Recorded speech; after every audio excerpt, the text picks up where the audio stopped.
If your lawyer doesn't specialize in healthcare, there's a good chance your practice could be exposed and you just haven't seen the fallout yet. Because here's the truth. Most legal issues doctors faced aren't about clinical mistakes or medical legal. They're about commercial structuring, lease terms, partnership splits, and sometimes how you exit your practice. And unless you speak to a lawyer that speaks the language of medicine, you could be flying blind. If you're looking to grow something, if you're looking to expand, find someone that you can go on a journey with and stick with that person. Once they know your business and they know what you're about and what's important to you, all that legal advice gets tailored to that particular context. And then that allows you to really take the next steps. And that's what we're trying to do at Avant Law, to really help doctors, health practitioners from start to finish. In this episode of the Investing for Doctor podcast, I'm joined by Justin Fung, Head of Commercial Law at Avant Law. We're breaking down the legal traps that catch doctors off guard and how best to avoid them. In this episode, you'll learn how to legally structure and scale your practice without exposing yourself, what to know before signing leases, buying or selling a practice, and how to choose a lawyer who can actually protect your business. The reality is that practice of medicine, in addition to delivering healthcare to patients, there are a lot of regulatory and legal issues that come up. We want to take the stress out of that particular context so you as a doctor, you as a practice can focus your efforts and your energies on delivering healthcare. If you run a practice or ever plan to, this is the episode that could save you six-figure mistakes. Now, let's get into it. Hi everyone, welcome to another episode of the Investing for Doctors podcast. I'm your host, Dr. B. And today we have Justin Fung from Avant Law with us today. Hi, Justin. Hi, B. It's great to be here. So I understand you're the general manager and also the head of commercial and corporate law at Avant Law. Yeah, that's right. Is that correct? Yep. Okay, awesome.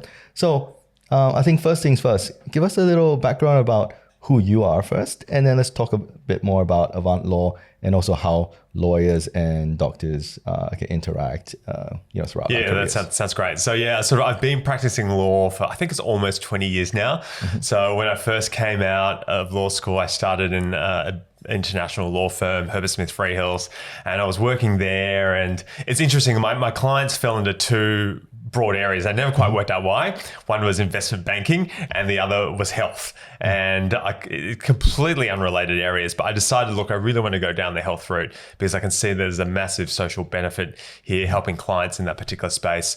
So I was there for about 12, 13 years. I then went in-house to a large listed healthcare company now called Helios Limited. And obviously Helios, over the years, it's changed, but it had a lot of different business divisions. And I think it was there that I got a real chance to get insight into, I guess, all the different areas that health operate in, whether it's day hospitals or day surgeries, IVF, medical and dental centers, and allied health as well. And obviously pathology is one of Helios's kind of core areas. And then from there, I went into a general counsel role with a national allied health company. And then I came to Avant Law, and I've been here, I think it's like almost 3 years now. So it's gone by really, really quickly. Yeah, awesome. And Avant Law is, how is that structured from and different from Avant? Yeah, good question. So Avant, as you will know, and as many people will know, has been around for, I think it's 130 years. Further now. Yeah, it's been a long time now. And during that period, its core, I guess, offering has been helping its members. It's 80 or 90,000 members when it comes to medical indemnity. So Avant Law has been around, I think it's got about 120 lawyers who are focused predominantly on helping members defend against medical indemnity claims. But I think over the years, the members have said, hey, look, we've actually got a lot of commercial, personal legal issues that come up aside from medical indemnity. So the division that I'm involved in with about 30 other people is the commercial division of Avant Law. And we started about 3 years ago with, I think, 4 lawyers, and we're thinking, far out, how are we gonna start this practice off? But we just could see that there was a massive need there when it came to personal and commercial legal services and supporting doctors, members, and practices through that. And so we've grown to about 30 in 5 different cities at the moment. Okay. So it's been a massive growth journey. Well, beautiful. And just to clarify, Avant Law is separate to the medical indemnity aspect of it. That's correct. So we act for, members as well as non-members as well. If you're a member, then the Avant Law medical indemnity lawyers will step in and obviously defend you if something happens in a clinical context. Everything outside of that, in terms of commercial and personal legal services, we step in to help you out or to get you plugged into the right lawyers to help you with those sort of issues. So it sounds like a natural sort of expansion of the existing medical legal branch of Avant. Absolutely, because I think a lot of the members were coming to Avant Law for medical indemnity defense, but then when they had the personal issues and the commercial issues, whether it's like starting a practice or growing a practice or selling a practice, Avant was then saying, well, we can't help you. We just have to send you out to other law firms. Yeah. So eventually the members said, don't send us away. Come up with a function that we're happy to pay for, a fee-for-service arrangement that we can talk to lawyers on your end to help us navigate through those issues that are coming up as part of our practice. Beautiful. And as you said earlier, the branch that you run, anyone can access that. It's correct. Not just we've got members. about 33% of people who aren't members that we help, aren't Avant members that we help with their issues. Oh, beautiful. Okay. So let's take a little step back and because I think this is one of the first few episodes where we're really talking about lawyers and doctors. You know, amongst doctors, lawyers tend to have a bad reputation because they're often on the receiving end of complaints, litigation, or medical legal cases. So I think before we talk too much about that, let's talk about how the law profession actually sort of is structured and works. Starting off, like, what do you need to do to become a lawyer? Yeah, absolutely. Yeah, so like, you've gone through law school. I think everyone does that. Tell us the process. Yeah, so the process of becoming a lawyer is you go through law school. Usually most people will combine their law degree with something else, whether it's commerce. I did a science degree. I still don't know why I did a science degree, but but it was interesting. I did focus on biochemistry. So do you have to be a combined degree, or generally, can you do law by itself? Yeah, generally, if you're coming in straight out of high school, you've got to do, as a general rule, combine it with something else. So you do law and arts or law and commerce or whatever. But some people sometimes do a degree first, a standalone, a commerce degree, and then they go, look, I'm going to pivot to do law as well afterwards. A little background about myself. I actually got accepted to Melbourne Law School amazing. for commerce and law. I'm going down I chose Sydney instead, so I'm on this side and not on the other side. Well, see, that's the thing. When I finished my year 12 over here in Sydney, I had to choose between medicine and law. And sometimes I do kind of wonder what would have happened if I'd chosen medicine as well, because I really loved the science and I really loved it. And that's why you did the science. Lots of maths and lots of science. But then anyway, and ended up going down the law route. But so like you do typically your 5 years in law school. And then during that period, a lot of people towards the end of the degree will find what they call clerkships, basically vacation clerkships, summer clerkships, where you get a chance to get a sense of what the practice of law is like. So the practice of law and the study of law, very different things. So probably similar to medicine. You can study all you want in the books, but when it comes to actually applying it, helping clients navigate through their problems, knowing how to communicate legal solutions that are practical, that are helpful, totally different skill set. So a lot of the younger lawyers will, towards the end of the degree, find an opportunity to do some summer work, vacation work, and then they'll do some paralegaling where they support the lawyers in sort of delivering legal advice, and then they kind of work through the process. Sometimes, people will go to a smaller firm to start off with. Going to a smaller firm gives you exposure to a lot more. You get a lot more responsibility and independence from early onwards. Going to a bigger firm probably allows you to work on more high profile matters, more significant matters that are higher value, if you want to call it that. It is a bit more of a hierarchy, but the hierarchy is there to, I guess, train you up and to give you those skills and equip you for, I guess, the future. Yeah, I guess, I mean, there's lots of law TV shows, dramas, right? I mean, how accurate are they, or are they just minus the drama? People ask me, is it like Suits, working in a law firm? Or Ally McBeal, that was in our generation. I think Ally McBeal just painted a completely wrong picture of medicine, just like, of the legal profession, just like how Grey's Anatomy painted medicine. Picture of medicine is completely not true. So I say it's probably further than the truth and the reality, but at the same time, you see elements of it. I mean, there are your Harvey Specter personalities if you're into Suits. There are your Lewis Litt personalities that come out. Obviously, it's all caricatured, and there's a lot of drama, and everyone's really good looking, which is just not the case. Like Grey's Anatomy. Correct. But look, there are elements to it, and obviously they've been able to find those elements and then dramatize them to create engagement. And so After you finish, I guess you become an intern at somewhere. You become an intern, you become a solicitor and an associate, and if you can then work up the ranks, a lot of people aspire to become a partner in a law firm, and you sort of step into that space. Other people sometimes go a different route. They sort of get to a certain seniority and they decide, look, I would love to focus on not just working directly with clients. I actually want to get in front of a court. I want to get in front of a judge. And so usually around about the 3 to 5 year mark, you start to see a divergence in people's career paths. Sometimes people then head down the route of becoming a barrister. So they take the bar exam, and the whole idea of becoming a barrister is I want to focus on advocating my client's case in front of a court. So you don't have to sit the bar. You don't have to sit the bar. Not everyone sits the bar exam. So if you don't sit the bar, you're a solicitor. Is that correct? How it works? You stay a solicitor, and then you head down the route of becoming a barrister, or you head down the route of becoming a solicitor. Now it's interesting. Once you head down the route of solicitor, after probably about 5 years onwards, people then kind of work out: do I want to stay in private practice? So obviously in private practice, you get exposure to a number a number of different clients, different sectors. But sometimes people go, look, I've worked out that I want to put myself in a particular sector, in a particular area, work for a particular company over a period of time, and then they go in-house. So you can that's what you did, I guess. So I did in-house so you for were about at 5, 6 years. Free Hills. And then went in-house. You went in-house. And now I've gone back into private practice, which has been unusual. But, it's been a good path, I feel. Okay. And so I guess when, you've gone through all the different sort of levels and steps, when you become a partner, it just means that you have a buy-in to the business. Yeah, you have a buy-in to the business. I mean, some firms will have what they call salaried partners, and then the salaried partners will say, we recognize your seniority and your leadership within the firm.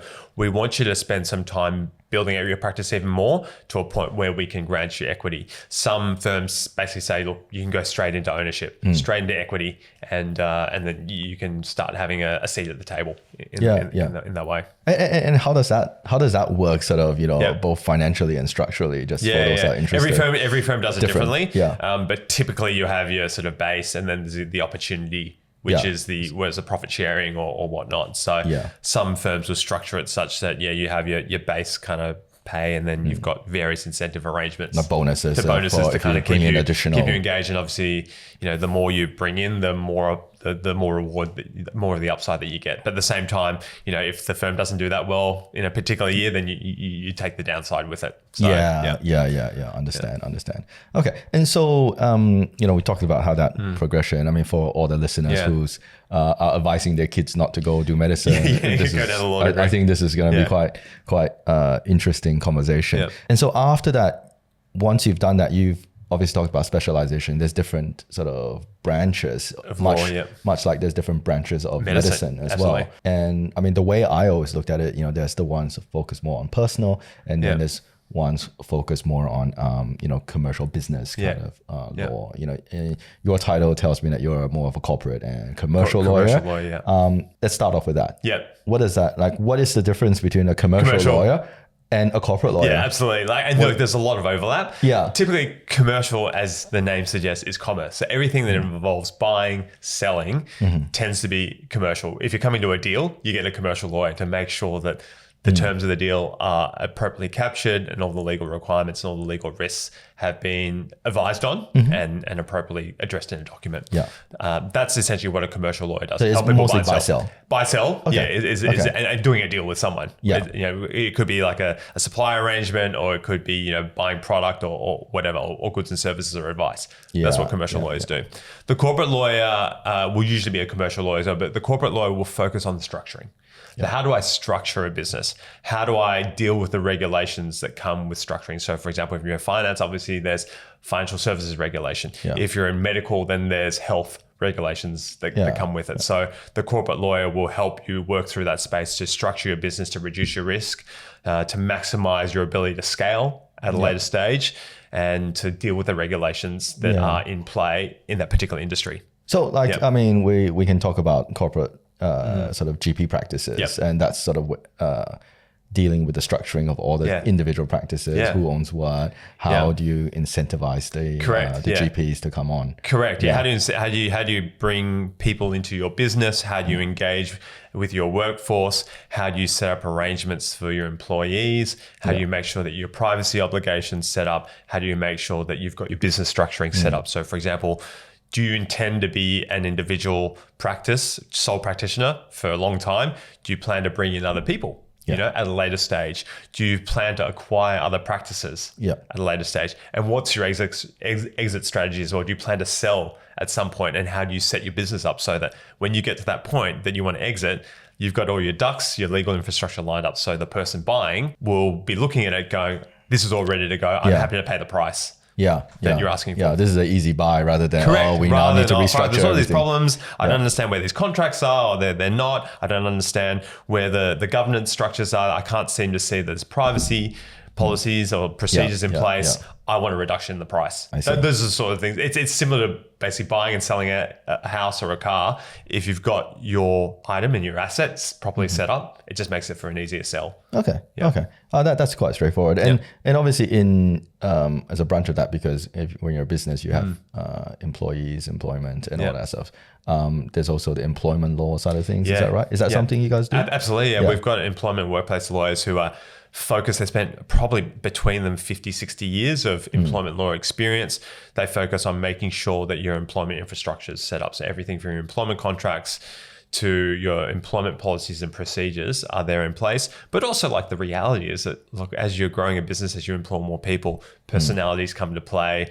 There's always going to be disputes and having to kind of mediate and navigate those disputes. Those lawyers are focused on helping you navigate through those issues as well. So it's not just like setting up, but also setting up. It's also navigating through the disputes. If you need to fire someone, absolutely. Just having to performance manage someone. And look, a lot of Avant members will be covered to a certain extent by their insurance policy, because I think there's employment coverage, but our employment team can help beyond that. So there are areas that are outside of the insurance coverage, they can help with those sort of issues. Well. It's good you mentioned that, because exactly as I said, some of our policies also cover those things. And where does that stop? And where does, the extras kick in? Exactly, And so usually, that's right. Is that well demarcated? Or it's just like, this is too much. And usually what you do is sometimes you look at your policy, it's very clear that it doesn't fall within the policy. So for example, if you're buying a practice, clearly that's commercial. That's commercial. But if there's an issue with, for example, a dispute with one of the doctors that's working from the practice,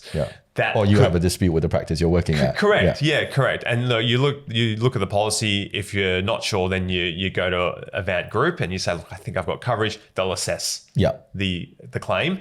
And if there's coverage, sometimes they'll provide coverage up to a certain point. But if it blows out, and then they say, look, okay, we've given you as much as we can under your policy, but we've got the commercial law division here that can take it forward for you if you'd like to. I mean, because that's not really medical legal in a way, but it's sort of adjacent, isn't it? Yeah, exactly. Okay. So what other sort of branches of law does so we've got not touched on in the commercial? Yeah, so we've got the corporate commercial, business, which is all the structuring, selling, buying. We've got the employment and workplace to help, as the name suggests, with employment and workplace issues. Then we've also got a property division. So the property division is really there to help everything from your commercial to your personal property needs. So if you're entering into a lease arrangement, if you want to buy a site and to develop that site, then we've got lawyers that are specialised in the healthcare sector to help doctors and practice owners go through that. But also, like, if you're an individual doctor, you want to maximize and to build your property portfolio. We've got lawyers, again, who focus on that particular area, buying and selling property in the personal space for the purposes of personal investment and ownership. And so that's sort of like there's always this like divergence between using a solicitor or using a conveyancer. So you guys obviously are doing the solicitor. We do the personal.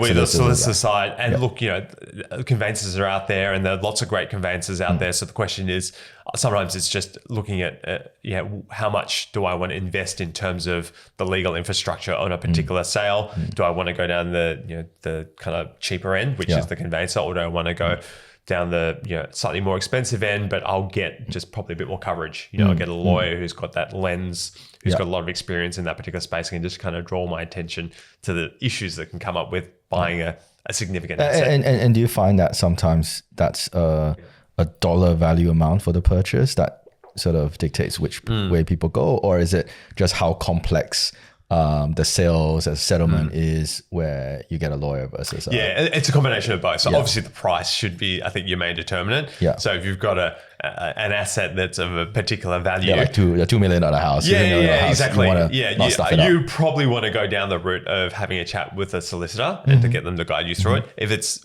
lesser value, probably more flexibility to go with an alternative, non-legal kind of practitioner like a conveyancer to help you through that. And from the commercial side, obviously, if you're gonna do a lease, you gotta go through a lawyer. There's very little. Yeah, exactly. I think that if you don't know the commercial route of buying and selling a practice, look, I mean, I've seen some people try it. We're working with some clients that have tried to do it themselves, and unfortunately, look, that's just the reality of things. It just gets them into trouble later on in the process. So, we say spend a little bit of money up front, get it right, it just saves you. But there's also selection bias because then the people that come to you are the ones that have had problems. Because the ones that don't have problems don't go to a lawyer afterwards. So it's hard to know how much, isn't it? So, we touched sort of on the more business side. What sort of personal? Yeah, absolutely. So we've got a team of lawyers who ultimately focus on. I mean, look, there's some property lawyers help you focus on the personal side, but we've also got an estate planning team as well, business succession. So a big part of, especially if you're a doctor, I guess setting up yourself up includes making sure that you've got your estate planning in place. So making sure you've got your will set up properly. If you've got a self-managed super fund, making sure those structures are set up properly. If you're buying into a practice, have you got succession planning set into the sale or the purchase agreement that you're buying into? So we've got lawyers that focus on that and on a day-to-day basis helping doctors navigate through that. Yeah, actually one of our financial planner that we work with, he's very big on the buy-sell agreements and the succession planning. And he says that he needs a lawyer to sort of restart up that aspect of it. So maybe there's some avenue for collaboration.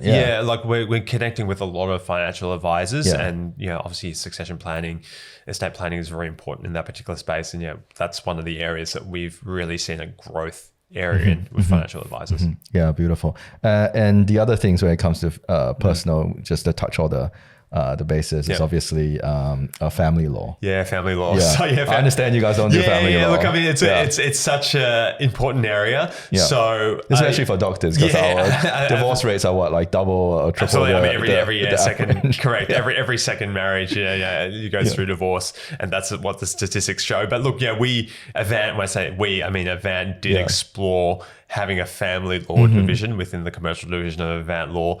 But just because doctors, and look, because you've got 52% market share on the medical indemnity side, Avant members tend to be they tend to marry each other as well or be in relationships with each other. Because doctors just tend to marry doctors, right? Yeah, because there's also something about I think if you're if you're a partner and you're both with Avant, is there like a discount or something with the MDO or something? And so they often end up being the same. That's probably right. Yeah. And so I think we didn't want to we as a firm didn't want to get in between Avant members. Yeah, that makes sense. Breaking up a marriage. We thought, look, we'll instead develop these referral networks that we have with family lawyers that we can kind of refer people to and make sure that we've taken it outside the Avant ecosystem to get those issues resolved.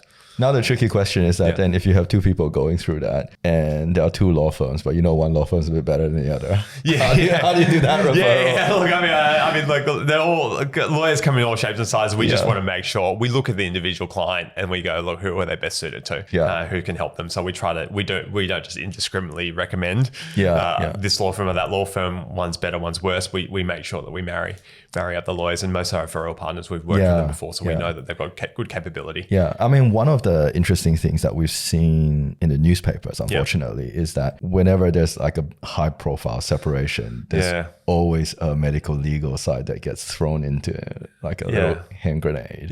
And many times that doesn't seem to come to any sort of fruition from the medical legal side of things. Do you see sometimes that can get weaponized against doctors? Or absolutely. I mean, the reality is that like family law, and I've got a lot of friends and clients that are going through family law issues. It brings up so many kind of personal issues that are very intense. And so absolutely people will leverage whatever they can to get an upper hand. For the family law aspect. Correct. Yeah. Absolutely. And look, it's unfortunate, but I think the role of the lawyers are to not just be the hired gun. They're there to help the court process and to help the two people sort things out as best as possible and to kind of reduce the need for that sort of high profile, open air, clear your dirty laundry in front of everyone. Yeah, because we've seen a couple of high profile cases recently. I mean, not a name, people can go look it up on the newspaper. But like, it can get very nasty, and then it puts your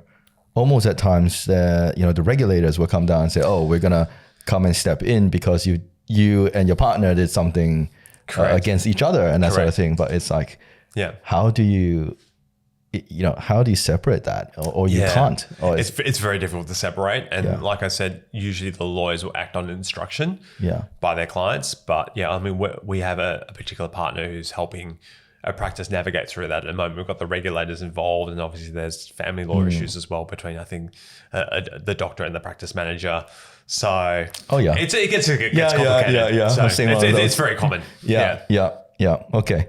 Yeah, I think watch out. Watch out. Just be careful. Find like you said, find a good lawyer that will help you navigate through that process. There are family lawyers that are out there that will just stoke the fire. And kind of create more issues than need be. But there are also some very good family lawyers out there that will just give you what you need to help you navigate through it and to get a good result in the long term. That helps their client and also helps the process. Yeah. Okay. And obviously I think one of the last few sort of branches of the personal side is criminal law. Yeah. Do you guys do criminal law? Yeah, we don't do criminal law, but we have a lot of firms that we refer to again. But criminal legal issues do pop up from time to time. Yeah, and there's also that overlap. Obviously, once you're charged with a criminal case, it's an automatic notification to APRA. Correct. And where does the medical legal stuff and where does the criminal stuff and where's that overlap? I think once you've got anything that's criminal within the health framework, your insurance policy should provide you with coverage. But if it's criminal conduct that's outside, that's not connected with the health side, then obviously. But there will be one person that deals with the medical from the registration and side, but then there's the criminal of that, which is just like the criminal side. So for example, if you're engaging in criminal activity that's got nothing to do with your practice of medicine, then obviously you'd have to find a criminal lawyer. Yeah, and I'm assuming it's not covered by insurance. I'm just making up examples based on what I've seen and heard, and it's like,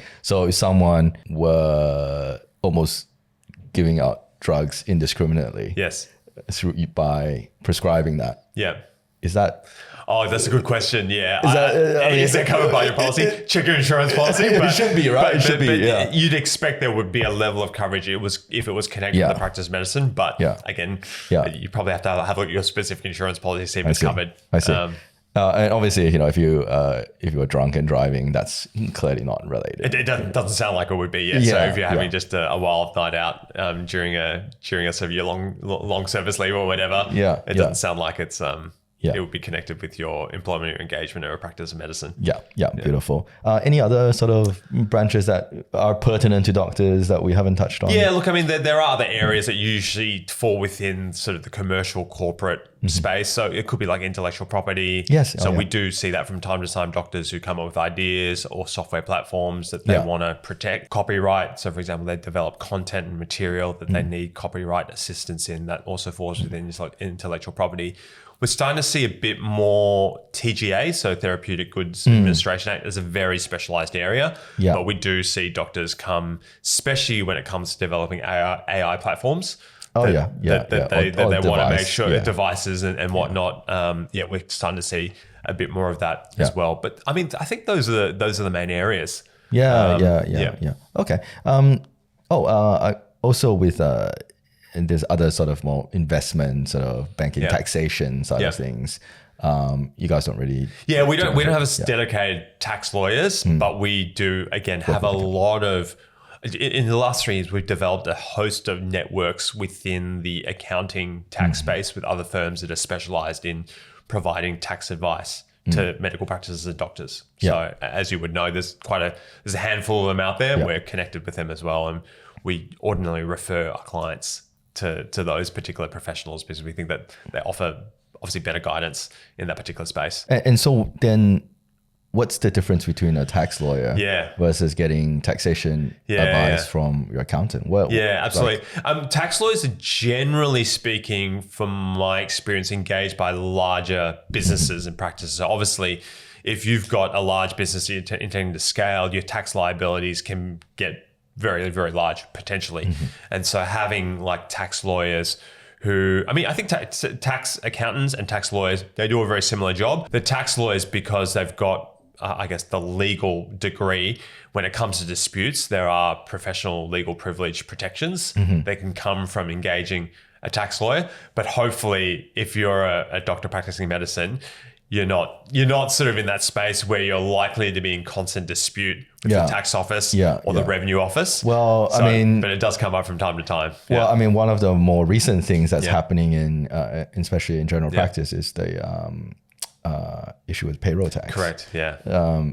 Has Avant sort of developed a we have developed a system for that. We have lawyers, a number of lawyers who know this particular space very well. They've worked inside large corporates and also medium-sized practices as well, so they understand payroll tax. And so we can provide guidance. We can't provide specific tax guidance, but we know the space well enough, and then we work with the accountants to give that specialist tax advice to our clients. And then because we're lawyers, we can give the clients legal professional privilege over their claims. So what is this privilege? Privilege. Good question. So basically the general principle is that everyone is entitled to seek legal advice, and that legal advice that they obtain should remain confidential. Because if we didn't have that system of confidentiality and that needed to be open in sort of open correspondence for all time, for all people to see, people wouldn't have the benefit of being able to kind of get legal advice. So the common law of the country has provided that if you seek the advice from a lawyer, you're entitled to have that advice kept confidential. So that's the attorney sort of client privilege. Yeah, correct. Exactly. So the advice that I give my clients, that stays confidential. It can't be sort of opened in court for everyone to see. Obviously, if the client decides I want to, what they say, waive that right to that privilege, that protection, that's a matter for the client to kind of do that. And look, sometimes there are strategic advantages to doing that. But generally speaking, the general rule is that the communications between a lawyer, especially what's either for the purpose of providing legal advice or if it's in connection with legal proceedings or anticipated legal proceedings, if that's the dominant or the sole purpose of that communication, that is to remain privileged and protected by confidentiality. So it's almost similar to doctor-patient confidentiality. But in doctor-patient confidentiality, there are very specific instances where that has to be breached or can be breached. Is that the same for the legal profession, or is attorney-client very, very absolutely sacred? Look, it's a very high bar. It's a very, very high bar. Look, there are some exceptions where privilege can be forced to be waived, usually via a court order. But that being said, there are very limited exceptions. We wouldn't say sacrosanct, but it's a very high bar to satisfy. Probably much higher than patient-doctor confidentiality. Absolutely, because at the end of the day, it's about people's legal rights and their protections, and so that's why the legal privilege is such an important aspect of engaging a lawyer. Yeah, beautiful. That's so to summarize, there's obviously lots and lots and lots of branches, and at some stages, I think all of us will come into contact with a lawyer, whether we like it or not. I think I myself have done so twice, and through my own defense and also through other reasons. Now the question for you is, or actually probably more than that, because those are the ones I've enforced, but then there's also had times where I have gone out to seek legal advice for various things. So then the question I've put onto you is that how do you choose a lawyer, and how do you know the lawyer you're choosing is the right person for you, and should you shop or like what is the process? You say I want something done, absolutely, and I go on to Google and there's lots of people. Yeah, that's right. So if you type in like lawyer, medical, or health, you're going to get a lot of different results. I think end of the day, do your research as best you can online. look at their websites, look at what areas they specialize in. So I think if you're a doctor, some doctors, I think, might go down the route of saying, look, I'm just going to engage my suburban lawyer, the one next door, who can help me through that. Yeah. The reality is the suburban lawyer will be great for a lot of general things, but when it comes to the specific... Like a driving offense. Correct. Yeah. Correct. But when it comes to the specific practice of medicine, I think as a general rule, if you can, find people that specialize in that area. Because not only will they give you the specialist legal knowledge, the reality is if they're good lawyers, a good lawyer isn't just providing you with legal solutions. They understand what's happening in the industry. They understand what's happening in the background. They know what the peak bodies are doing or not doing. They know what other practices are doing, because if they're focusing in a particular area, the reality is that they will have a host of different clients that are doing things slightly differently, but in the same space.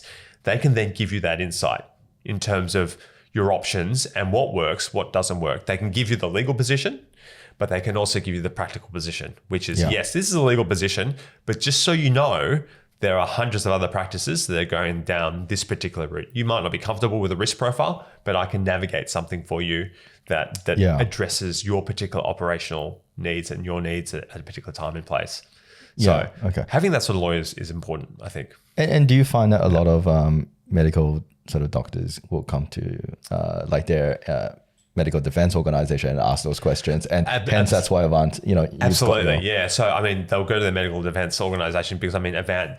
Well, a lot of the Avant members have been Avant members for a long time. Like you said, they've had medico-legal issues that have popped up, but then all of a sudden they've got commercial, personal issues that pop up. They'll tend to go to Avant, and then Avant Law the medical indemnity division will then say, look, we've actually got a commercial law division that can help you out with your personal and your commercial legal needs. And that's where we step in. At the same time, we've been able to kind of assist a lot of practices. They've typically used law firms that are, national law firms, much bigger, that practice in multiple areas, in health, in marketing, in financial services. But because Avant Law just focuses on the health and medical sector in particular, they're starting to come to us to say more concentrated, because we understand that you're connected, as I mentioned before, with a lot of the peak bodies.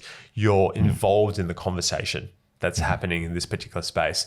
You know what's happening, not just on the legal side, for example, payroll tax, but you know what's happening behind closed doors in terms of, because we're connected with the industry, what's happening behind the scenes, so we can make sure that the legal advice is given in that particular context. Finding a lawyer that understands the context and the specific situation that a practice or an individual is very important. Okay. So, I gather that sort of Avant has a lot of in-reach into all sorts of medical and stuff. And I'm going to bring back the same problem that we mentioned in the family law. So, for instance, if you are already representing existing client, say a practice owner, and you have a contractor that is also with Avant, but then is coming up to you and say, oh, well, I need some legal advice. If one is already engaged with Avant, does that preclude the other person, or do you have an internal system of having like a Chinese wall, whatever they call it? Absolutely. Really good question. And it does come up from time to time, not all the time, but the reality is that because Avant insures so many, it's 52% of doctors are covered by Avant. There are these, what they call conflicts of interest that come in from time to time. And we have mechanisms, and we have a policy, it's on our website, that allows those to be addressed, to give guidance as to like how to resolve those conflicts. In some cases, we can come up with information barriers. So it's quite common, for example, two people, we've had multiple situations where two people approach us at the same time. One person wants to sell the practice, the other person wants to buy the practice. Oh yeah, right? that's very typical, right? That's a very typical and very typical situation. Non-confrontation, almost non-confrontational. Non-confrontational. Everyone wants to do a deal, but everyone wants to know their legal rights and responsibilities to get this deal done, and to make sure that their interests are protected and appropriately accounted for. So what we'll sometimes do is, if we feel that the conflict is not one that's likely to lead to dispute, we do have information barriers. We'll get teams from one state, for example, Queensland, running the sell side. Then we'll get another team from New South Wales or Victoria running the buy side. And then we will completely cordon them off from each other. We'll make sure that there's full transparency. We let everyone know, this is the arrangement that's in place. Are you comfortable that we have Avant Law, the commercial division, acting on both sides with these information barriers in place? and the lawyers will not engage with each other on this particular issue, they'll keep everything completely separate. And most of the time, 90% of the time, people are comfortable because they realize that they want the expertise and they know that the lawyers will work with each other, protecting their client's interests to get the deal done. That's very interesting. And in those instances, would the buyer and seller be located in one of those states or a completely different third state, or it doesn't really matter? It doesn't really matter, to be honest. As long as their teams are separate and the advice is completely cordoned off from each other, I think that's fine. Look, sometimes we do look at the particular state in which an individual or a person instructing the lawyers are based in. Some doctors, again, we try to provide a tailored approach. So there are some doctors and some practice owners who will say, I actually want to meet with someone in person. Right? I want to be on the ground. I want to touch. I want to press the flesh. I want to see the person. I want to sit down, run through the document with them. So if that's the case, then we find a lawyer that's close to them or in their state to help them with that process. Okay. And how does a typical engagement work with lawyers? You obviously send out an email, you make a phone call, you have a brief about the situation. And then what happens? Good question. So usually we like to start off with just an initial call. That gives the person, the doctor or the potential client, just an opportunity to get a feel for us. So have a chat, talk about what the context, what the background is, and create that dialogue, create that bridge. Once we've provided some general guidance in terms of what the sort of potential way of tackling the legal issue is, whether it's buying or selling a practice or something else in between. We then say, look, we'll send you an email. Here's our contact details. Sometimes the client or potential client will say, look, I'd like a cost estimate. Give me an estimate for what it's likely, or to scope it out for me in terms of a scope that you think this matter could progress in. We provide an email that sets that out, and then put it back on the doctor or the individual. They can then assess that and then come back to us. So it's about sort of stepping the potential client through the process so they get comfortable with it. And sometimes, the clients, which I understand, will say, look, I want to shop around. I want to see what other options are out there. And, we encourage that, because at the end of the day, you've got to find the person that you trust. And look, lawyers come in all different shapes and sizes. Some will be cheaper, some will be in between, some will be very expensive. I've worked in a big law firm. I've worked in-house. I've worked in a smaller context, and I've worked in like a middle-sized context, which is what Avant Law commercials firm is at the moment. And look, I think you've just got to find the right fit for you. Don't just kind of go for the most expensive or the cheapest, because the reality is that you'll get very different results. You've got to look at your particular context and kind of work out what works best for me.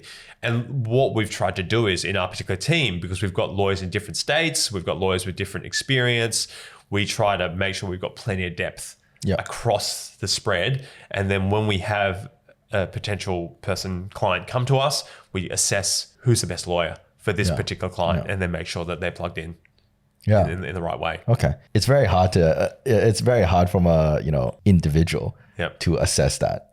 And so we essentially have to take that almost at face value. At face value. And the trust, I guess. Have that initial call. That initial call is really, really important. I don't like doing things over email, because I think the email, you can hide a lot of different things. I want to make sure that as much as possible, I'm talking to the person. Sometimes an in-person meeting or a Teams meeting is really, really important.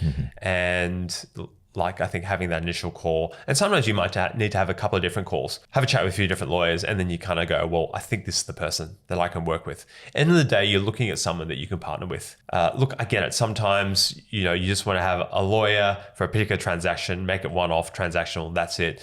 But I think if you're looking to grow something, if you're looking to expand, find someone that you can go on a journey with, right? And stick with that person, because once they know your business, and they know what you're about and what's important to you, again, all that legal advice gets tailored to that particular context. And then that allows you to really take the next steps. And the reality, no one is going to be practicing medicine forever. At some point, you're going to want to sell out, right? Or you're going to have to just kind of offload whatever you've built to hand it over to the next person. So finding a firm or a lawyer that can help you from start to finish is really important. That's what we're trying to do at Avant Law in the commercial space, to really help doctors, health practitioners from start to finish. Okay. So just to summarize, tell us about, the sales pitch about what you guys do, the branches of law you practice. And I think we'll wrap it up after Yeah, that. absolutely. Look, end of the day, Avant Law and the Commercial Law Division is here to help doctors, practices, health practitioners with all the commercial and personal legal needs.